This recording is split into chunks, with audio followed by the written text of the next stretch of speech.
गैर आदिवासी यानी कि दूसरी जनता 50 से ऊपर हो गई, आदिवासी एरिया खत्म हो जाए।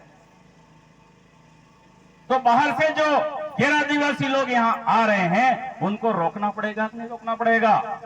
उनको रोकना पड़ेगा। उनको यहाँ नौकरी करने से रोकना पड़ेगा, उनको यहाँ व्यापार करने से रोकना पड़ेगा, उनको यहाँ जमीन खरीदने से रोकना पड़ेगा। और रोकेगा कौन?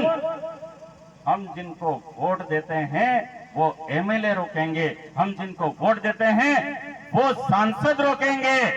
लेकिन कनकमल कटारा जैसे सांसद जो हमारे बच्चे गोलियां खा रहे हैं जिस अधिकार के लिए, उसके लिए लिख करके देते हैं कि ये सीटें सामान्य की है, सामान्य को ही मिलनी चाहिए। लिख के दिया कि नहीं दिया? सारा कागज उनका लेटर पैड है, वो ग्रुपों में घूम रहा है, सारी दुनिया जानती है। ऐसे हरामी कमीने कनकमल कटारा जैसे जो लोग हैं, ऐसे लोग आदिवासी एरिया में घूमने देने के लायक नहीं है। ये गद्दार है, ये दुश्मन है, इनको पहचानने की जरूरत है। और कांग्रेस के वो लोग जो ये लिख के देते हैं कि 50% आरक्षण सामान्य को मिलना चाहिए, वो भी आदिवासी समाज के सबसे बड़े गद्दार हैं। और उन गद्दारों को भी आदिवासी समाज को जूतों की माला पहनाने की जरूरत है। उनको कतई बर्दाश्त करने की आवश्यकता नहीं है। इनके कार्यक्रमों का बहिष्कार करो, इनको काले झंडे दिखाओ। ये हत्यारे हैं, आदिवासी समाज के दुश्मन हैं। और थोड़े समय के लिए हमें छोड़ना पड़ेगा हैंडपंप का लालच, थोड़े समय के लिए हमको छोड़ना पड़ेगा सीसी सड़क का लालच। क्यों वोट दे रहे हैं कांग्रेस को? अरे हमारे मोहल्ले में सीसी सड़क, भाई सीमेंट की सड़क बना रहे हैं, अरे मेरे आंगन में हैंडपंप लगा दिया। ये सरपंच जितने भी हैं वो कांग्रेस बीजेपी गैर आदिवासी दूसरे लोगों को गुलाम, ये हमारे लोगों को गुमराह करते हैं। अरे तेरे हैंडपंप लगा देंगे तू कांग्रेस को वोट दे, अरे तेरे हम सीसी सड़क आंगन में दे देंगे तू कांग्रेस को वोट दे, अरे तेरे को 1,40,000 रुपये का मकान बनवा देंगे तू कांग्रेस को बीजेपी को वोट दे। कहते कि नहीं कहते हैं? और हमारे लोग कांग्रेस बीजेपी को वोट दे, और कांग्रेस बीजेपी वोट लेकर के क्या करती है? हमारे लाखों हजारों बच्चों के हिस्से की नौकरी गैर आदिवासी को बांट देता है। और बाहर के लोगों को यहाँ बुला करके हमारा ये जो देश के मालिक होने का अधिकार है, उस अधिकार को खत्म करने का षड्यंत्र कांग्रेस बीजेपी के लोग जो हैं वो कर रहे हैं। इसलिए आदिवासी परिवार ने जन जागरण किया और जन जागरण करके ये निर्णय लिया कि आदिवासी एरिया में कोई भी पार्टी नहीं चाहिए। अब समाज चुनाव लड़ेगा, समाज तय करो। गढ़ी विधानसभा में एमएलए किसको बनाना है? गढ़ी विधानसभा में रहने वाले सारे आदिवासी, सारे चौखलों के लोग एक हो जाओ, ऐसे जाजम पे बैठो और ऐसे जाजम पे बैठ करके तय करो कि हमारा एमएलए कौन बनेगा। और जयपुर दिल्ली से जो टिकट लेकर के आता है उसको गद्दार घोषित करो, और उसको गद्दार घोषित करके उसका सामाजिक बहिष्कार करो कि ये गद्दार हैं, इनको हमारे समाज का कोई भी आदमी वोट नहीं देगा और इनको हमारे समाज के मोहल्ले में कोई घूमने मत करे। ये हमको करना पड़ेगा। तब जाकर के ऐसे नेता जयपुर जाएंगे, ऐसे नेता दिल्ली जाएंगे जो दिल्ली जयपुर जाकर के ये कहेंगे कि आदिवासी एरिया में आदिवासी ही नौकरी करेगा, आदिवासी एरिया में आदिवासी ही व्यापार करेगा, और आदिवासी एरिया की जमीन आदिवासी। सुप्रीम कोर्ट ने फैसला दे दिया कि केंद्र और राज्य सरकार की आदिवासी एरिया में जमीन नहीं है, तो ये वन विभाग जो राज्य सरकार केंद्र सरकार लगा करके बैठी है, ये वन विभाग की अवैध है। हमारे बाप दादाओं के पास में बहुत जमीन थी, पड़ी थी, तो इनको बोल दिया वाह भाई थोड़े समय के लिए जंगल लगा लो।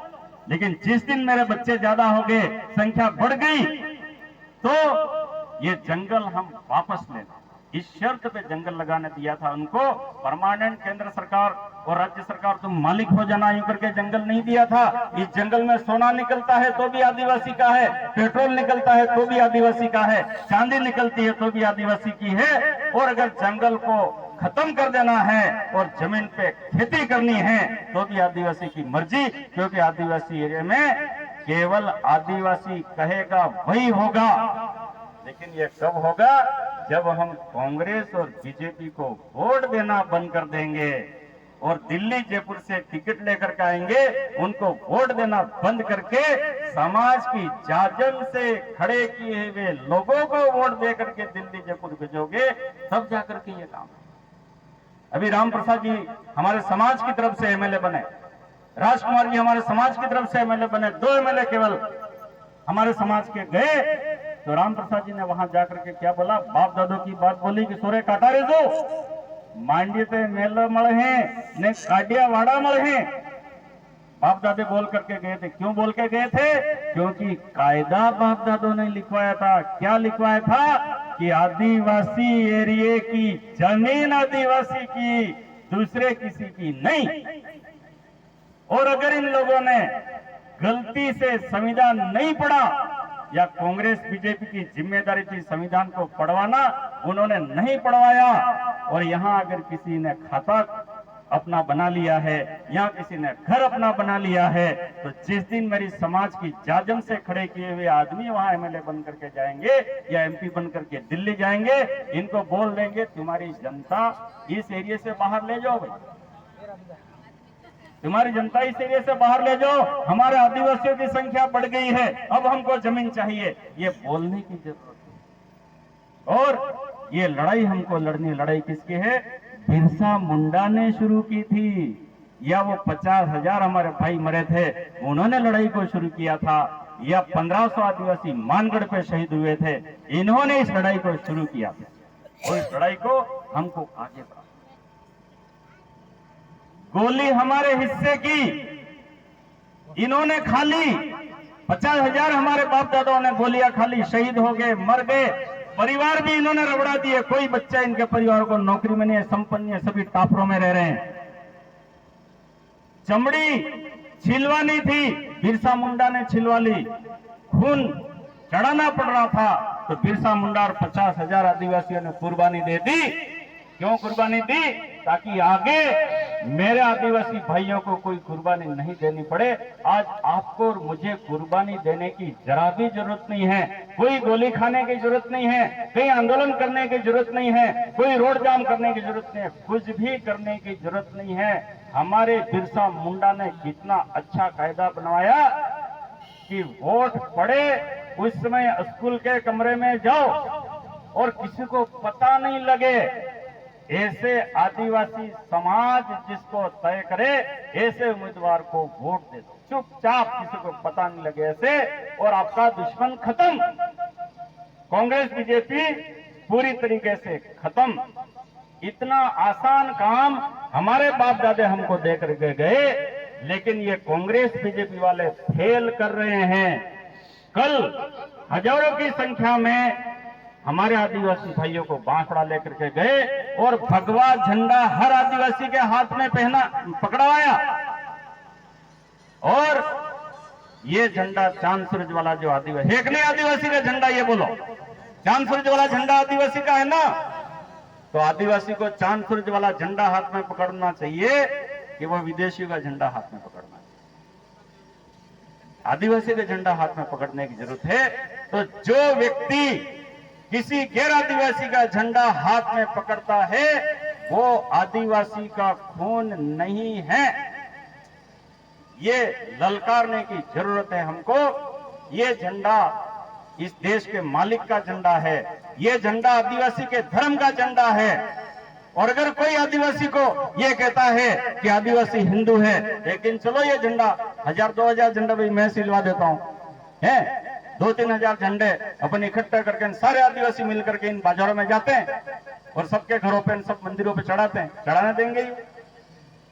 ये झंडा जो नरेश भाई के घर पे चढ़ा हुआ है, वो झंडा आदिवासी को छोड़ करके दूसरे को वहां चढ़ाने के लिए चले एक दिन, जाए क्या? चढ़ाने देंगे? नहीं चढ़ाने देंगे।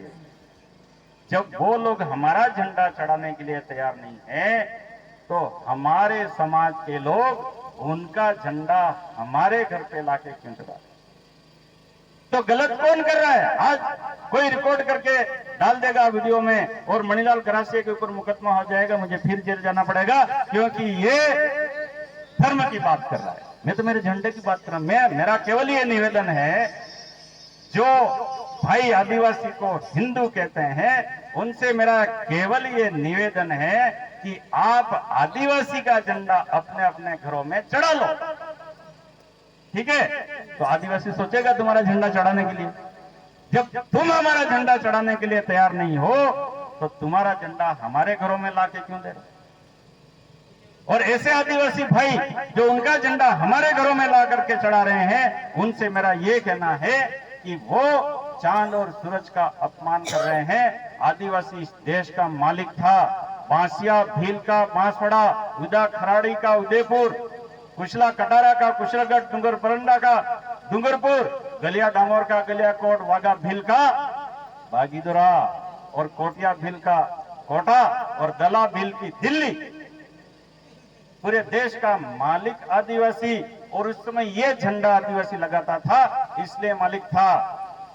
सांदा सूर्या ने धरती मातानो पेरो है तो आशीर्वाद है तो कई वक्त आदिवासी देश नो मालिक है तो।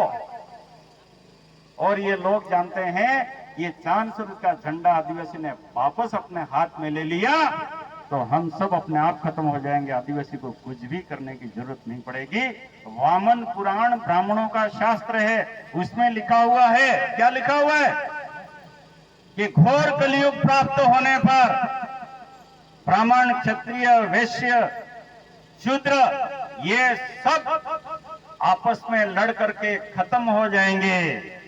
ये वामन पुराण में लिखा हुआ, ये मैं नहीं बोल रहा हूं, वामन पुराण में पढ़ना, ब्राह्मणों का शास्त्र इसमें लिखा हुआ है। उनके बाप दादे भविष्यवाणी करके गए हैं कि तुम सब कलयुग में खत्म हो जाने वालों, लड़ करके खत्म हो जाओगे। और हमारे बाप दादे एक भविष्यवाणी कर गए हैं कि सोता जुगनी सीलीवारी में वालमनी कोल तरेगा, ऊंचनी नेस थाएगा, निसनी ऊंच थाएगा। ने एक मोटो निजो सड़ेगा, एना मोटा निजा तळेजी बहेगा, ईते बसेगा, नेना निजा ने बांधने से जात रहेगा, ई फटकी जाएगा। एनो मतलब ये है कि सांदा सूर्यानो झंडो जिने आंगणा में रहेगा, ई परिवार तरेगा, ने बीजो झंडो लावी ने आना आंगणा में रुपेगा, ई परिवार फटकी जाएगा, ई परिवार दुखी थी जाएगा, ई परिवार फटकी जाएगा। ने आजे थई रही है જે સાંદા સૂર્યના ઝંડાને માને है ये अगाड़ी बढ़ी रही है, ने जे बीजा झंडा लावीने लगाड़ा है ये भटकी रही है। तो ये बात मैं इसलिए कह रहा हूं कि ये आप लोगों को अगर समझे हुए हो तो जो ना समझ लोग हैं उनको समझाने की जरूरत। सेला करो अगर तुम्हें पाका हो, ठीक है, मान लिया आप पक्के हो, नहीं तो मैंने बोला इसके बाद तो पक्के हो ही गए होंगे, ठीक है, तो તમે પાકા સેલા થઈ ગયા। હવે તમે પેલા ભગમાં લઈને જઈએ એણમ તમે સેલા કરો એટલે ઝંડો આપણો આ है भाई, अपने बिल्कुल में झंडो आ है, तो उससे हमारे समाज का भला। अपने दुश्मन को पहचानो, अपनी संस्कृति को पहचानो, अपने धर्म को पहचानो। और बिरसा मुंडा के नाम पर आज वनवासी कल्याण परिषद वाले आदिवासी संस्कृतियों को खत्म कर रहे हैं, उनको पहचानने की जरूरत। मानगढ़ के ऊपर जाते हैं, अभी आरएसएस वाले, बीजेपी वाले मानगढ़ पे गए थे कि नहीं गए थे, लेकिन मानगढ़ पे जाकर के भी उनका झंडा फहराते हैं, आदिवासी झंडे की बात नहीं करते हैं। गोविंद गुरु ने क्या कहा ये बात नहीं कहते हैं। अगर गोविंद गुरु हिंदू धर्म के समर्थक होते तो भगवा झंडा मानगढ़ पे फहराते, वो चांद सूरज का झंडा नहीं फहराते। सही बात। लेकिन बीजेपी आरएसएस वाले वहां जाकर के भगवे झंडे की बात करते हैं, चांद सूरज वाले झंडे की बात नहीं करते हैं। अपने दुश्मन को दुश्मन की तरह देखने की जरूरत है। और आदिवासी परिवार का महाजन जागरण अभियान चल रहा है। हमारे बाप दादाओं की लड़ाई मानगढ़ की अलग, भील राज्य की लड़ाई, भील राज लाभा ने लड़ाई थी, जांबू खंड बनापा ने लड़ाई थी, आदिवासी परिवार ने लड़ाई, आज जोहार ने जो लड़ाई है ये लड़ाई भील राज्य बनापा लड़ाई है। ताण राज्य में आदिवासी ने वाटी दीधा है। કેટલા રાજ में ताण में 7-8 जिला तो गुजरात में, 7-8 जिला अपना मध्य प्रदेश में, नाला 7-8 जिला है अपना राजस्थान में। एक राज्य આપણો अलग बनी सकतो तो, अलग राज्य बनतो तो धर्म આપણો રહેતો, झंडो આપણો રહેતો, नेजो આપણો રહેતો, सरकार આપણી રહેતી, संस्कृति આપણી રહેती, मालिक आपण રહેता। तो आप पासो आदिवासी ने मालिक बनापानी लड़ाई है। आ राज तोड़वानी लड़ाई है। राजस्थान तोड़वू पड़ेगा, गुजरात तोड़वू पड़ेगा, मध्य प्रदेश तोड़वू पड़ेगा, तारे अपनो राज है आवेगा के? तो आ राज अलग करवानी लड़ाई है, बड़ी लड़ाई है।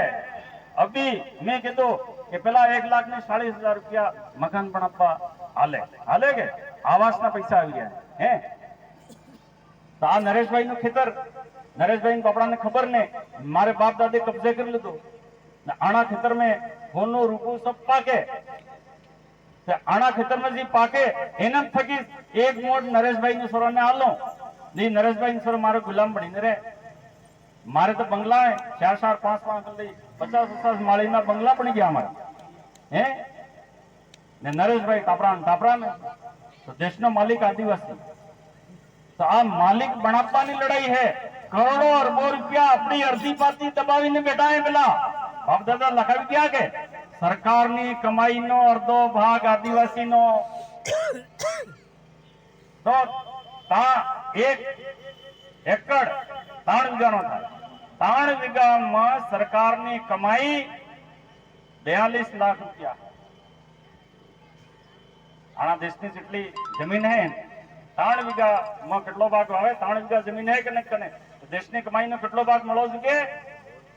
42 લાખ। એને में 21 लाख रुपया तो नौकर चाकर कर्मचारी राखीने देश चलाड़वो ने 21 लाख रुपया आदिवासी बदले खर्च करवा ई कायदो पड़ेलो। तो आ झड़से रियो है। मान लो एनम 3,000 वीघा जमीन है तो बसे કેટલો रुपया आपको જોઈએ? ये रुपयो नहीं आलता है ने खाली आदिवासी ने वोट लेवा बदले जीवतो राखी दिया है। रुपये किलो गु आली ने जीवतो राखे, आहलो 1.5 लाख रुपया मकान ना आली ने जीवतो राखे ने सोरा ने नौकर बनावा बदले नानी मोटी बनाई करावीने जीवतो राखी दियो है। कोई मालिक बनावो नहीं। मालिक बनवानी लड़ाई आदिवासी समाज लड़ाई है, आदिवासी परिवार लड़ाई है। आनी लड़ाई ने तमे समझो ने आ आदिवासी परिवार नो जनजागरण है एना जनजागरण हाथे थो ने आना समाज नो उद्धार करो।